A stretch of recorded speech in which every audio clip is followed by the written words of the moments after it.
আন্তর্জাতিক অপরাধ ট্রাইব্যুনালে বিচার কাজ শেষ না হওয়া পর্যন্ত আওয়ামী লীগের কার্যক্রম নিষিদ্ধ করার সিদ্ধান্ত হয়েছে। শনিবার রাতে উপদেষ্টা পরিষদের এক বিশেষ সভায় এ সিদ্ধান্ত হয় বলে জানিয়েছে আইন উপদেষ্টা আসিফ নজরুল। উপদেষ্টা পরিষদের এই বিশেষ সভায় আন্তর্জাতিক অপরাধ ট্রাইব্যুনাল আইনের সংশোধনী অনুমোদিত হয়েছে। উপদেষ্টা পরিষদের বৈঠকে আন্তর্জাতিক অপরাধ ট্রাইব্যুনালে বাংলাদেশ আওয়ামী লীগ ও তার নেতাদের বিচার কার্য সম্পন্ন না হওয়া পর্যন্ত দেশের নিরাপত্তা ও সার্বভৌমত্ব রক্ষা, জুলাই আন্দোলনের নেতাকর্মীদের নিরাপত্তা এবং আন্তর্জাতিক অপরাধ ট্রাইব্যুনালের বাদী ও সাক্ষীদের সুরক্ষার জন্য সন্ত্রাস বিরোধী আইনের অধীনে সাইবার স্পেস সহ আওয়ামী লীগের যাবতীয় কার্যক্রম নিষিদ্ধ করার সিদ্ধান্ত গ্রহণ করা হয়েছে। এ বিষয়ে প্রয়োজনীয় পরিপত্র পরবর্তী কর্মদিবসে জারি করা হবে। সন্ত্রাস বিরোধী আইনের অধীনে সাইবার স্পেস সহ আওয়ামী লীগের যাবতীয় কার্যক্রম নিষিদ্ধ করার সিদ্ধান্ত গ্রহণ করা হয়েছে। এ বিষয়ে প্রয়োজনীয় পরিপত্র পরবর্তী কর্মদিবসে জারি করা হবে। এর পাশাপাশি আজকের উপদেষ্টা পরিষদের বৈঠকে জুলাই ঘোষণাপত্র আগামী 30 কার্যদিবসের মধ্যে চূড়ান্ত করে প্রকাশ করার সিদ্ধান্ত গৃহীত হয়েছে। গণহত্যাকারী ফ্যাসিবাদী আওয়ামী লীগের সব কার্যক্রম নিষিদ্ধ ঘোষণা করায় হোটেল ইন্টারকন্টিনেন্টাল ও শাহবাগের ছাত্র জনতা আনন্দ উল্লাসে ফেটে পড়ে। স্লোগানে স্লোগানে উত্তাল হয়ে ওঠে পুরো শাহবাগ মোড় থেকে ইন্টারকন্টিনেন্টাল হয়ে বাংলা মোটর পর্যন্ত। এছাড়াও সারা দেশে আনন্দ মিছিল করেছে ছাত্র জনতা। আগামীতে কোনো ফ্যাসিবাদ শক্তি যাতে দেশে অস্থিতিশীল পরিবেশ না করতে পারে সেজন্য সকলকে সচেতন থাকার আহ্বান জানান ছাত্র জনতা। আওয়ামী লীগের বিগত দিনের বিভিন্ন কার্যক্রমকে সমালোচনা করে তারা বলেন, দেশে অস্থিতিশীল পরিবেশ করায় পায়তারা করলে তাদেরকে শক্ত হাতে দমন করা হবে। মাইটিভিতে সংবাদ প্রচারের পর সাভারের একমাত্র মডেল মসজিদ ও মহাসড়কের পাশের জায়গায় বন্ধ হয়েছে ময়লা ফেলা। স্থানীয় প্রশাসন এই কার্যক্রম বাস্তবায়ন করেন। জনদুর্ভোগ তুলে ধরে ও গঠনমূলক সংবাদ প্রকাশ করায় মাইটিভিকে ধন্যবাদ ও কৃতজ্ঞতা প্রকাশ করেছে সাভারবাসী।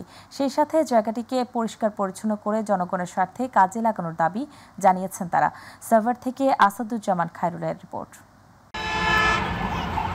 মাইটিভিতে আবর্জনার দুর্গন্ধে অতিষ্ঠ এলাকাবাসী ও পথচারীরা শিরোনামে এলাকাবাসীর দুর্ভোগ তুলে ধরে সংবাদ প্রকাশের পর মানববন্ধন করে এলাকার সচেতন মহল। পরবর্তীতে প্রশাসনের তৎপরতায় বন্ধ হয় ঢাকা আরিচা মহাসড়ক ও উপজেলা মডেল মসজিদের পাশে ময়লা ফেলা। এতে মাইটিভির প্রতি কৃতজ্ঞতা প্রকাশ করে ধন্যবাদ জানিয়েছে এলাকাবাসী।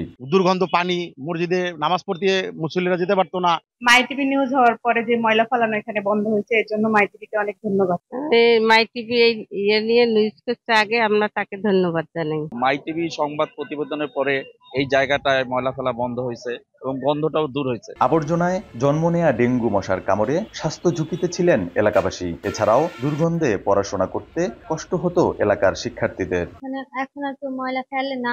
আন্দোলন করেছে, আমরা মাইটিভি প্রচার করেছে, এই কারণে বন্ধ হয়েছে। ময়লার দুর্গন্ধে মসজিদে আসা মুসল্লিরা ঠিকমতো নামাজ আদায় ও মসজিদ প্রাঙ্গণে বসতে পারতেন না। এখন প্রশান্ত চিত্তে নামাজ শেষে মসজিদ আঙিনায় নির্বিঘ্নে বসতে পারছেন মুসল্লিরা। নাক চেপে না ধরেই অনায়াসে হাঁটছেন পথচারীরা। নামাজ পড়তে গেলে অনেক সমস্যা হতো, আগে অনেক দুর্গন্ধ হতো। আমাদের এখন নামাজ পড়তে অনেক সুবিধা হয়, কোনো দুর্গন্ধ আসে না। মাইটিভির এই নিউজের মাধ্যমে নিউজ প্রকাশ হওয়ার পরপরই প্রশাসনের সহযোগিতায় এখানে ময়লা ফেলা বন্ধ করা সম্ভব হয়েছে। ময়লা ফেলা বন্ধ হলেও থেমে নেই অসাধু চক্র। সুযোগে সরকারি জায়গা দখল করে রাতারাতি বাঁশ গেড়ে দোকান তোলার চেষ্টা করছে তারা। কতিপয় ব্যক্তি এগুলা দখল করার চেষ্টা করছে, আমরা এর তীব্র প্রতিবাদ জানাই। সরকারি কোনো জায়গা যদি কেউ বেআইনিভাবে দখল করে, তারা ভূমিদস্যু, তারা অপরাধী, তারা দুর্নীতিবাজ। প্রশাসন বলছে দখলদারদের বিরুদ্ধে অভিযান পরিচালনা করা হয়েছে। দ্রুতই জায়গাটিতে উপজেলা ভূমি অফিসের কাজ শুরু করা হবে। কাজ শুরু করে জায়গাটিকে ডিমার্কেট করে বাউন্ডারি দিয়ে আমরা আমাদের সরকারের সম্পূর্ণ দখলে রেখে পরিষ্কার পরিচ্ছন্ন রাখার একটা পরিকল্পনা করব। আসাদুজ্জামান খায়রুল, মাইটিভি, সাভার। বৌদ্ধ সম্প্রদায়ের প্রধান ধর্মীয় উৎসব শুভ বৌদ্ধ পূর্ণিমা আজ। বৌদ্ধ ধর্মমতে আজকের দিনেই মহামতি গৌতম বুদ্ধ জন্মগ্রহণ করেছিলেন, বোধিলাভ ও মৃত্যুবরণ করেন। এই দিনটি বৌদ্ধ ধর্মাবলম্বীদের কাছে অত্যন্ত পবিত্র ও তাৎপর্যপূর্ণ। দিনের শুরুতে শান্তি শোভাযাত্রা, বৌদ্ধ মঠ এবং মন্দিরগুলোতে দিনব্যাপী প্রদীপ প্রজ্বলন, পূজা ও প্রার্থনার আয়োজন করে বুদ্ধের আদর্শ অনুসারী বৌদ্ধ সম্প্রদায়। এ উপলক্ষে রাজধানী সহ দেশজুড়ে বৌদ্ধ বিহারগুলোতে বৌদ্ধ পূজা প্রদীপ প্রজ্বলন, শান্তি শোভাযাত্রা, ধর্মীয় আলোচনা সভা, প্রভাত ফেরি, সমবেত প্রার্থনা, আলোচনা সভা ও বৌদ্ধ পূজা অনুষ্ঠিত হবে। দিবস উপলক্ষে প্রধান উপদেষ্টা অধ্যাপক মোহাম্মদ ডক্টর ইউনূস দেশের সব বৌদ্ধ ধর্মাবলম্বীদের আন্তরিক শুভেচ্ছা জানিয়েছেন। দর্শক, এই মুহূর্তে বাসাবো বৌদ্ধ মন্দিরে আছেন আমাদের সহকর্মী আবু সাইদ অপু, যুক্ত হচ্ছে তার সাথে। অপু, বৌদ্ধ পূর্ণিমা ঘিরে কি কি আচার অনুষ্ঠান পালন করছেন বৌদ্ধ ধর্মাবলম্বীরা, সেখানকার সবশেষ পরিস্থিতি আমাদের জানাবেন। শাইলি, আপনার মাধ্যমে দর্শকদেরকে জানাতে চাই আজকে বুদ্ধ পূর্ণিমা দিবস, এবং এই দিবসে একটা বিষয় হচ্ছে যে একটি মহিমান্বিত একটি দিবস তাদের কাছে, এবং আধ্যাত্মিক এই দিবস, এবং এই দিবসটি পালনের ক্ষেত্রে কিন্তু যারা বৌদ্ধ ধর্মাবলম্বীরা রয়েছেন তারা কিন্তু আসলে অনবরতভাবে তাদের যে প্রার্থনা, তাদের যে মানে বৌদ্ধের কাছে যে প্রত্যাশা, সেটি তারা আসলে মানে সবসময় করছেন। আমরা দেখেছি সকাল থেকে এসে তাদের যে আচার উপাচার্য রয়েছেন এবং ধর্মীয় যে উপাসনাগুলো রয়েছেন বা ধর্মীয় যে বিষয়গুলো রয়েছেন, রীতিনীতিগুলো রয়েছেন, সেগুলো কিন্তু তারা পালন করছেন। পাশাপাশি আরেকটি বিষয় আপনাকে জানিয়ে রাখি যে এখানে আমরা অনেকের সাথে কথা বলেছি যারা মানে এই বুদ্ধ ধর্মে যারা রয়েছেন তারা জানিয়েছেন যে বুদ্ধ ধর্ম কিন্তু যারা বুদ্ধ কিন্তু আসলে মানে মানবতার সেবার জন্য, মানুষের শান্তির জন্য রাজ্যও কিন্তু ত্যাগ করেছিলেন, এবং আসলে তিনি জানিয়েছেন, মানে অনেকেই জানিয়েছেন যে তারা আসলে শান্তি চায়। এদেশে কোনো খুনাখুনি, হানাহানি, কোনো রাহাজানি তেমন কোনো কিছুই তারা চায় না। তারা চায় যে এটি শান্তি ধর্মের মাধ্যমে একটি হয়ে যাক। এবং আমরা জানিয়ে রাখি যে ভারতীয় হাইকমিশনার ইতিমধ্যে কিন্তু প্রণয় ভার্মা কিন্তু কিছুক্ষণের মধ্যে কিন্তু চলে এসেছেন। আপনি দেখতেই পাচ্ছেন যে তারা শুভেচ্ছা বিনিময় করছেন, এবং সবার মধ্যে একটা কি তারা বাতি প্রজ্বলনের মাধ্যমে নতুন একটি পৃথিবী তারা দেখতে চায়, এবং যে পৃথিবীর মাধ্যমে আসলে নতুন একটি অধ্যায় একটি রচনা হচ্ছে। তারা মনে করছেন যে ভবিষ্যতে যেন কোনো হানাহানি, কোনো বিশৃঙ্খলা না ঘটে, যাতে করে এ দেশের প্রতিটা মানুষ শান্তিতে থাকতে পারে। অর্থাৎ মানে কোনো প্রকার যেন অপ্রীতিকর ঘটনা না ঘটে, যে ঘটনার মধ্য দিয়ে মানুষের মাঝে যেন কোনো অসন্তোষ তৈরি না হয়, সেই প্রত্যাশায় কিন্তু এখানে আগতরা আসলে ব্যক্ত করেছেন। এবং কিছুক্ষণ আগে যিনি ভারতীয় হাইকমিশনার প্রণয় ভার্মা কিন্তু তিনি এখানে উপস্থিত হয়েছেন। তিনি হয়তো গণমাধ্যম কর্মীদের সাথে কথাও বলবেন, এবং অন্যান্য ধর্মাবলম্বীরা কিন্তু এখানে তারা আসছেন, তারাও কিন্তু এই উৎসবের সাথে সামিল হয়েছেন। তারা একটা কথাই বলছেন যে আসলে ধর্ম যার যার, উৎসব কিন্তু আসলে সবার। তো সব কিছু মাথায় রেখে নিরবিচ্ছিন্নভাবে এই বৌদ্ধ মানে যে শুভ বৌদ্ধ পূর্ণিমা দিবস, এটি যেন আসলে পরিপালন করা হয়।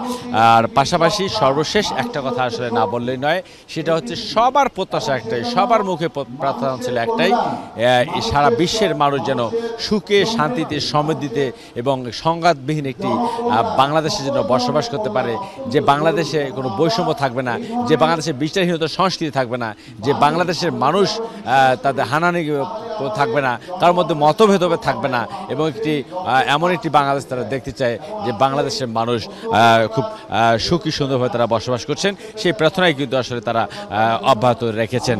অর্থাৎ সব কিছু মিলে বলতে গেলে এতটুকু বলতে হয় শৈলী যে মানে এখানে বৌদ্ধ ধর্মের যে আয়োজন করা হয়েছে, সেই আয়োজনের মধ্যে মানুষের মানে যে প্রত্যাশা, সেই প্রত্যাশা যেন পূরণ হয়, এবং ভবিষ্যতে যেন একটি নতুন বাংলাদেশ বিনির্মাণ হয়, সেই প্রত্যাশা তারা ব্যক্ত করেছেন। তো এটাই ছিল আমার কাছে সর্বশেষ খবর। অপু, আপনাকে ধন্যবাদ। দর্শক, চলে যাচ্ছি পরবর্তী সংবাদে। ঈশ্বরদীতে ফের শুরু হয়েছে মাঝারি তাপপ্রবাহ। তীব্র তাপপ্রবাহে পড়ছে ঈশ্বরদী। তীব্র গরমে ছন্দপতন ঘটেছে এখানকার মানুষের জনজীবনে। ঘরে বাইরে কোথাও স্বস্তি নেই রোদ আর গরমে। পাশাপাশি গরমে বিভিন্ন রোগে আক্রান্ত হচ্ছেন বয়স্ক থেকে শিশুরা। প্রতিনিধি আলিফ হাসানের রিপোর্ট, জানাচ্ছেন আতিকুর রহমান তিতাস। চৈত্রের শেষ আর বৈশাখের শুরুতে সাধারণত গরমের তীব্রতায় হাঁসফাঁস করতে হয়, তবে এবার তীব্র গরম দেখা যাচ্ছে বৈশাখের শেষ দিকে এসেই। এখন দেশ জুড়ে চলছে তীব্র গরমের দাপট। চলতি মে মাসের শুরুতে আবহাওয়া তুলনামূলক সহনীয় থাকলেও গত বুধবার থেকে বাড়তে থাকে তাপমাত্রা। তীব্র তাপপ্রবাহে পড়ছে পাবনার ঈশ্বরদী। গরম পড়তেছে খুব, ভাড়া হইতে কম মারতে পারতেছে, রোদের তাপমাত্রা খুব বেশি।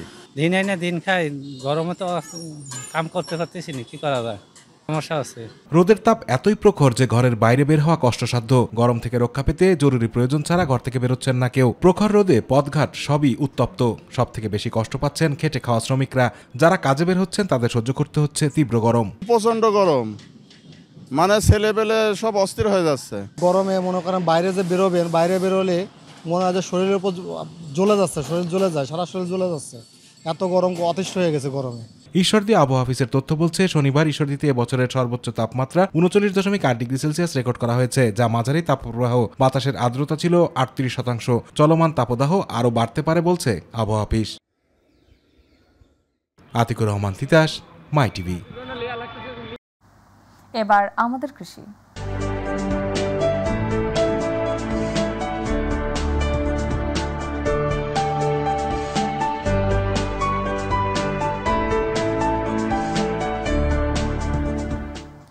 সাতক্ষীরার বাজারে শৈলাব গোপালভোগ, বোম্বাই গোপাল খাস, বৈশাখী সহ সুস্বাদু স্থানীয় জাতের আম, বিষমুক্ত গুণগত মানের আম বাজারজাত করতে প্রজাতি ভেদে আম সংগ্রহের তারিখ নির্ধারণ করে দিয়েছে জেলা প্রশাসন। তবে আম চাষিরা বলছেন, অতিরিক্ত তাপে নির্ধারিত সময়ের আগে পাকতে শুরু করেছে আম। ক্যালেন্ডার অনুযায়ী জেলা প্রশাসনের বেঁধে দেওয়া নির্ধারিত সময়ের আগে আম সংগ্রহ করতে না পারলে আর্থিক ক্ষতির আশঙ্কা করছেন তারা। প্রতিনিধি ফয়জুল হক বাবুর রিপোর্ট, জানাচ্ছেন শামস তাবরিজ উচ্ছ্বাস। আবহাওয়া ও মাটির গুণের কারণে দেশের অন্যান্য জেলার তুলনায় সাতক্ষীরার আম আগেভাগেই পাকে। এ কারণে দেশ জুড়ে কদর রয়েছে সাতক্ষীরার আমের। জেলা প্রশাসনের আম ক্যালেন্ডার অনুযায়ী গত 5 মে থেকে শুরু হয়েছে গাছ থেকে আম সংগ্রহ। ইতিমধ্যে গোবিন্দভোগ, গোপালভোগ, গোলাপ খাস, সরিষা খাস স্থানীয় জাতের আমে শৈলাব সাতক্ষীরার বাজারগুলো। স্বাদে গন্ধে অতুলনীয় এসব আম কিনতে আসছে ঢাকা, রাজশাহী, চট্টগ্রাম সহ বিভিন্ন জেলার ক্রেতারা। আমরা এখানে মোটামুটি আমের বাজার দর হিসাবে অন্যান্য বছর তুলনায় মোটামুটি ঠিক আছে। গোবিন্দভোগ আম 18 থেকে 2400-র মধ্যে বিক্রি হচ্ছে এবং গোপালভোগ আমও 17 থেকে 2400 বা 2300-র মধ্যে বিক্রি হচ্ছে আর কি। এদিকে অতিরিক্ত তাপ ও আবহাওয়ার কারণে সাতক্ষীরার অধিকাংশ গাছে পাকতে শুরু করেছে আম। ফলে আম সংগ্রহে নির্ধারিত সময় কিছুটা এগিয়ে আনার দাবি আম চাষিদের। আলহামদুলিল্লাহ আমাদের ফলন এবার সাতক্ষীরায় খুব ভালো ছিল, কিন্তু আবহাওয়ার কারণে ওয়েদারের তাপমাত্রার কারণে আমটা অন্তত বেশ 1-2 সপ্তাহ আগে পেকে গেছে। বাইরে যদি আম উঠে যায়, বাইরের জেলার আম, তখন আমাদের সাতক্ষীরা জেলার আমের এটা চাহিদা কমে যাবে। আমরা কৃষক, আমাদের বিরাট ক্ষতি হচ্ছে। আমাদের আম যদি ভাঙার অর্ডার না দেয় তা আমাদের বিরাট ক্ষতি হয়ে যাবে। রেটটা যদি আগাই দিত তাহলে বাংলাদেশের সব পার্টিগুলো ব্যাপারীগুলো আসতো এবং আমরা তাতে উপকৃত হতাম চাষিরা। তবে গত বছরের তুলনায় এবছর আমের ফলন ভালো হলেও বাজারে ক্রেতা সংকটের কারণে আমের ভালো দাম পাচ্ছেন না অভিযোগ আম চাষিদের। সাতক্ষীরায় প্রচুর আমদানি আছে, কোনো ক্রেতা নেই। রাজশাহী আম দেশে 15 তারিখে ভাঙার অর্ডার। এই জন্য প্রশাসনের দৃষ্টি আকর্ষণ করছি, অন্তত হিমসাগর আমটা 10 তারিখের পরের থেকে পাড়ার অনুমতি দেওয়ার জন্য। এবছর সাতক্ষীরা থেকে 120 টন আম বিদেশে রপ্তানির লক্ষ্যমাত্রা নির্ধারণ করা হয়েছে। এখন পর্যন্ত অনেক বায়ারের ইতিমধ্যে সাড়া পেয়েছি। তারা আসবেন, এসে আমাদের আম বাগান দেখে পছন্দ হলে তারা এটি বিদেশে রপ্তানি করবেন বলে আমরা মনে করছি। সাতক্ষীরা জেলা প্রশাসনের নির্ধারিত ক্যালেন্ডার অনুযায়ী আগামী 20 মে হিমসাগর, 27 মে ল্যাংড়া ও 5 জুনে আমরুপালি জাতের আম সংগ্রহ করা যাবে। শামস তাবরিজ উচ্ছ্বাস, মাই টিভি নিউজ ডেস্ক। মুন্সিগঞ্জের আড়িয়াল বিলে বোরো ধানের বাম্পার ফলন হয়েছে। এবছর প্রায় 6000 হেক্টরে জমিতে বাড়তি নজরদারিতে রোগের সংক্রমণ না থাকায় কানি প্রতি 110 থেকে 140 মণ পর্যন্ত বোরো ধানের ফলন হয়েছে। যা মণ প্রতি এবার 950 থেকে 1300 টাকায় বিক্রি হওয়ায় কৃষকদের মুখে হাসি ফুটেছে। প্রতিনিধি শেখ মোহাম্মদ রতনের তথ্যচিত্রে আরো জানাচ্ছেন বিফতাক আলী। কৃষি প্রধান বাংলাদেশে অন্যতম প্রধান কৃষিপণ্য ধান উৎপাদনে নুন আনতে যেন পান্তা ফুরায় কৃষকদের। এইবার মুন্সিগঞ্জের শস্য ভাণ্ডার খ্যাত আড়িয়াল বিলে বোরো ধানের বাম্পার ফলন হয়েছে। পাশাপাশি ন্যায্য দাম পাওয়ায় খুশি কৃষকরা। বৃষ্টি বাদল নাই, তারপরেও খুব সুন্দর ধান হয়েছে এবার বিলের মধ্যে। ধান বুনছি, আশা যা করতে আছে ভালো হয়েছে ইনশাআল্লাহ। এবার ধানটা ভালো হয়েছে আলহামদুলিল্লাহ। এবার ফলন বাম্পার হয়েছে, কিন্তু কৃষকরাও খুশি আছে এবং যারা ধান কাটতে আছে তারা আলহামদুলিল্লাহ তারও খুশির বিষয় আছে ধান কাটতে আছে। সারের দাম বেশি আছে বিধি, মনে করেন ধানের দাম কম, এই জন্য বিধি আর কি গুন্ডায় মনে করেন 5.5 মণ করে ধান হইতেছে। চাষিরা বলছেন মৌসুমের শুরুতে ব্লাস্ট রোগের প্রাদুর্ভাব থাকলেও কৃষি বিভাগের বাড়তি নজরদারিতে সংক্রমণ কম হওয়ায় ফলন বেড়েছে। এবারকার মতন ফসল কোনোবার হয় না, এবারে জনগণ খুব খুশি আছে গৃহস্থ খুশি আছে, আমরাও খুশি আছি। আমার এই গ্রুপে 20 জন লোক আছে, ধান কাটি আমরা উঠা ফিরে পারতেছি, এত ধান আছে বুঝছেন। খুশি আলহামদুলিল্লাহ, ফসল খুব হয়েছে, কিন্তু ধানের দামটা একটু কম হয়ে গেছে। 10 বছরের সবচেয়ে এবার সেরা ধান হয়েছে এই জায়গাটা। কৃষি সম্প্রসারণ অধিদপ্তর বলছে চলতি মৌসুমে 6000 হেক্টর জমিতে হেক্টর প্রতি 4.59 মেট্রিক টন বোরো ধানের ফলন হয়েছে, যা মন প্রতি বিক্রি হচ্ছে 950 থেকে 1300 টাকায়। সমস্ত ফসল বাড়ানোর জন্য কিভাবে বাড়ানো যায় এই ধারাবাহিকতায় আসলে বোরো কিন্তু গত বছর ছিল 24,380, এবার আমি করেছি হলো 24,617, মানে কিছু কিন্তু বাড়িয়েছি।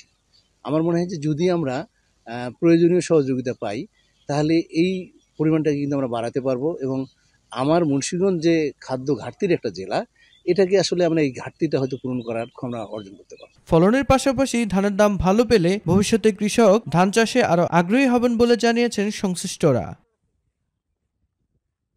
মিফতাক আলী, মাই টিভি। এবার গ্রাম বাংলার খবর।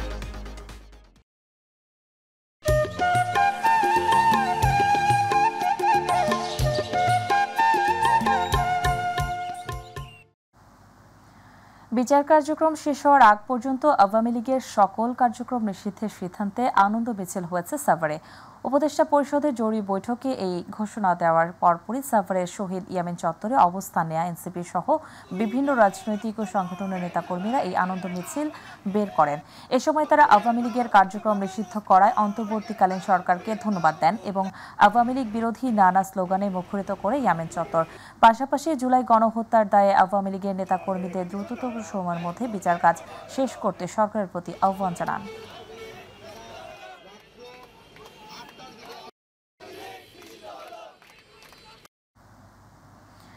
বাংলাদেশ জাতীয়তাবাদী দল বিএনপির ব্রাহ্মণবাড়িয়া জেলার নবগঠিত কমিটির সাথে সাংবাদিকদের মতবিনিময় সভা অনুষ্ঠিত হয়েছে। শনিবার সন্ধ্যায় ব্রাহ্মণবাড়িয়া প্রেস ক্লাবের আয়োজিত মতবিনিময় সভায় সভাপতিত্ব করেন জেলা বিএনপির নবগঠিত কমিটির সভাপতি ইঞ্জিনিয়ার খালেদ হোসেন মাহবুব শ্যামল। নবগঠিত কমিটির সাধারণ সম্পাদক সিরাজুল ইসলাম সিরাজের সঞ্চালনায় সভায় বক্তব্য রাখেন জেলা বিএনপির সদস্য সাবেক সভাপতি হাফিজুর রহমান মোল্লা কচি, সহসভাপতি অ্যাডভোকেট শফিকুল ইসলাম, সহসভাপতি মোমিনুল হক, সহসভাপতি নজির উদ্দিন আহমেদ, ব্রাহ্মণবাড়িয়া প্রেস ক্লাবের সভাপতি জাবেদ রহিম বিজদন সহ আরও অনেকে।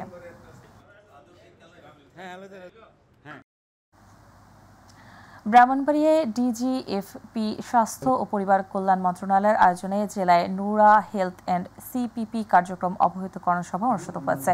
শনিবার আয়োজিত সভায় প্রধান অতিথি হিসেবে উপস্থিত ছিলেন স্বাস্থ্য ও পরিবার কল্যাণ মন্ত্রণালয়ের সচিব ডাক্তার মোহাম্মদ সারওয়ার বাড়ি। স্থানীয় সরকার বিভাগের উপপরিচালক শঙ্কর কুমার বিশ্বাসের সভাপতিত্বে সভায় উপস্থিত ছিলেন director MCH doctor Sultan Ahmed, পরিবার পরিকল্পনা line director doctor Sohel Habib, director প্রশাসন মীর সাজেদুর রহমান, জেলা পরিবার পরিকল্পনা কার্যালয় উপপরিচালক Mohammad Mostafa Kamal, civil surgeon doctor Mohammad Noman Mia, সদর উপজেলা নির্বাহী কর্মকর্তা সিফাত মোহাম্মদ ইশতিয়াক ভূঁইয়া সহ আরও অনেকে। দিনাজপুরের পার্বতীপুরে দীর্ঘদিন যাবৎ নানা কৌশলে সরকারি বিভিন্ন ভাতা ভোগীর টাকা হাতিয়ে নিয়ে আসছিল একটি সংঘবদ্ধ চক্র। সম্প্রতি এমদাদুল হক নামে এক ব্যক্তির বিরুদ্ধে এসব টাকা আত্মসাতের অভিযোগ ওঠে। ভুক্তভোগীরা জানান ভাতা করে দেওয়ার নামে দীর্ঘদিন যাবৎ বিভিন্ন এলাকা থেকে মোটা অঙ্কের ঘুষের টাকা হাতিয়ে নিয়ে আসছিল অভিযুক্ত এমদাদ। দীর্ঘদিনেও ভাতার টাকা না পাওয়ায় সংশ্লিষ্ট দপ্তরে গেলে ভাতাভোগীরা পরিবর্তে এমদাদের অ্যাকাউন্টে ভাতার টাকা লেনদেনের সত্যতা পাওয়া যায়। এ বিষয়ে ক্যামেরার সামনে কথা বলতে রাজি হননি অভিযুক্ত এমদাদুল। কি কায় কি করছে আমি কিছু জানি না। মেম্বারের সহযোগী এমদাদুলের নাম্বার, আমার কাছ থেকে 8,000 টাকা নেওয়া হয়েছিল। এ যাবত আমি একটা টাকাও পাইনি, এটা আমি বিচার চাই। আমার বাবুর বয়স 6 মাস চলতেছে, কিন্তু আমি কোনো মাতৃকালীন ভাতা পাচ্ছি না। মাতৃ ভাতার জন্যে টাকা দিয়েছিলাম 8,000 টাকা, এই টাকাটা ডিজিতে বইয়ের মোবাইলে যাচ্ছে না। আপনার নাম্বার কেন টাকা দেওয়া হয়েছে ওখানে? আপনার নাম্বারটা কেন দিয়েছেন? নাম্বার কে দিল এইটা বলেন ভাই, আপনি কেন আপনার নাম্বার দিয়েছেন? রংপুরের কাউনিয়া মিরবাগ ডিগ্রি কলেজের পরীক্ষার হলে শিক্ষকের কাছে মোবাইল, রুমে ও টয়লেটে নকলের ভিডিও করায় 5 সাংবাদিকদের মারধর ও ক্যামেরা ও ভাঙচুরের অভিযোগ উঠেছে ওই কলেজ অধ্যক্ষের বিরুদ্ধে। গুরুতর আহত 3 জনকে রংপুর মেডিকেল কলেজ হাসপাতালে ভর্তি করা হয়েছে। এ ঘটনায় অভিযুক্ত অধ্যক্ষকে অপসারণ এবং তাকে গ্রেপ্তারের দাবি জানিয়েছে রংপুরের সাংবাদিক সংগঠনগুলো।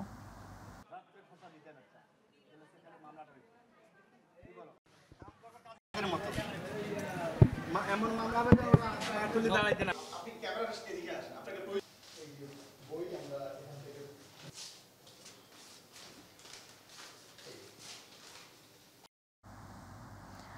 ভাঙ্গা থেকে পটুয়াখালী পর্যন্ত 6 লেনের সড়ক হবে, দ্রুত সময়ের মধ্যে কাজ শুরু হবে বলে জানান নৌপরিবহন উপদেষ্টা ব্রিগেডিয়ার জেনারেল অবসরপ্রাপ্ত ডক্টর এম শাখাত হোসেন। তিনি বলেন, প্রথমে পটুয়াখালী পর্যন্ত, তারপরে পর্যায়ক্রমে কুয়াকাটা পর্যন্ত এই 6 লেন হবে।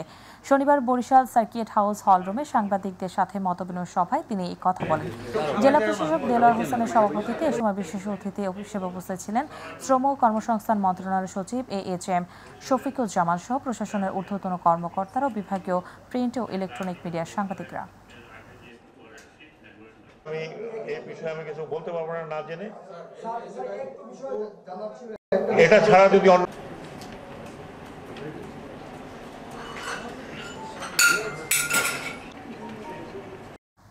নরসিংদীর রায়পুরায় মরজালে মাদকের বিরুদ্ধে প্রতিবাদ করায় উপজেলা তাঁতি দলের সদস্য সচিব শেখ আলমগীর ও তার চাচাতো ভাই রনির উপর সন্ত্রাসী হামলার প্রতিবাদ ও গ্রেপ্তারের দাবিতে সংবাদ সম্মেলন ও মানববন্ধন করেছে মরজাল ইউনিয়ন বিএনপি ও সকল অঙ্গ সংগঠনের নেতৃবৃন্দ সহ এলাকাবাসী।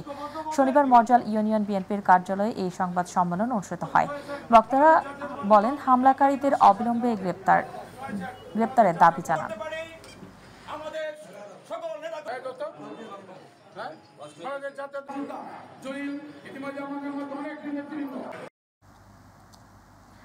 বাংলাদেশ খেলাফত আন্দোলনের আমির শরিয়া ও জামিয়া নুরাইয়া ইসলামিয়া কামরাঙ্গীচরের মুহতামি মাওলানা আতাউজ হাফেজি রহমতুল্লাহ এর স্মরণে আলোচনা সভা ও দোয়া মাহফিল অনুষ্ঠিত হয়েছে। শনিবার রাজধানীর কামরাঙ্গীচরের হাফেজি হুজুর মসজিদ মাঠে অনুষ্ঠিত আয়োজনে মাহফিল দেশের বিভিন্ন ইসলামী দল ও প্রতিষ্ঠান থেকে শীর্ষস্থানীয় ওলামায়ে কেরাম অংশগ্রহণ করেন। এই সময় বক্তারা দেশের রাজনীতিতে মাওলানা হাফেজি ও তার পরিবারের অবদান তুলে ধরে দেশের সকল ইসলামী দলগুলোকে ঐক্যবদ্ধ হওয়ার আহ্বান জানান। মাওলানা ইসমাইল বরিশালের সভাপতিত্বে সভায় বক্তব্য রাখেন বাংলাদেশ খেলাফতে আন্দোলনের আমির মাওলানা হাবিবুল্লাহ মিয়াজি, খেলাফতে মজলিসের আমির মাওলানা আব্দুল বাসিত আজাদ, ইসলামী ঐক্য আন্দোলনের আমির ডাক্তার ইসা শাহিদি, বাংলাদেশ জামাতে ইসলামের আমিরের পক্ষে ডক্টর খলিলুর রহমান মাদানী সহ দেশবরেণ্য আলেমগণ।